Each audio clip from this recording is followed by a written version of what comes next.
நான் ஜெபிக்கும் பொழுது அந்த ஜெபத்தை குறித்து எனக்கு ஒரு தைரியம் வரணும்னா அவர் சித்தம் என்னன்னு எனக்கு தெரியணும்.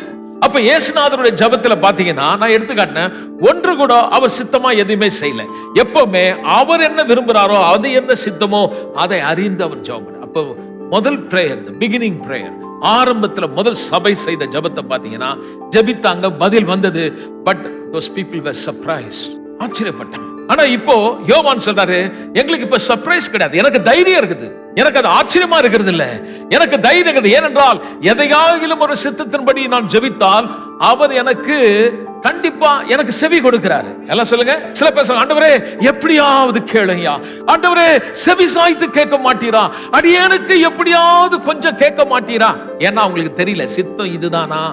சித்தம் இதுதான் தெரிஞ்சா உங்களுக்குள்ள ஒரு தைரியம் இருக்கும், நான் ஜெபிக்கிறேன் அவருக்கு கேட்கும். ஆனா சில பேர் சொல்றாங்க, எவ்வளவு ஜெபம் பண்ணாலும் அங்க கேட்க மாட்டுது. ஒருத்தர் சொல்றாரு, உன் ஜெபம் இங்க இருந்து மேல கூரை கூட போலன்றாரு.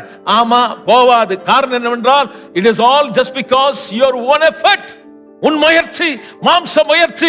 ஆனால் தேவனுடைய வார்த்தை என்ன சொல்கிறது என்று விளங்கிக் கொண்டால், ஆவியான உதவினால் ஜெபிக்கும் போது உங்களுக்கு ஒரு கான்பிடன்ஸ் வரும். பாருங்க, வழியே இல்லாத மாதிரி இருக்கும், நெருக்கம் இருக்கும், சரீரத்தில் ஒருவேளை வியாதி வரலாம், துன்பம் வரலாம், ஆனா உள்ள ஒரு தைரியம் இருக்கும், சொன்னவர் உண்மை உள்ளவர்.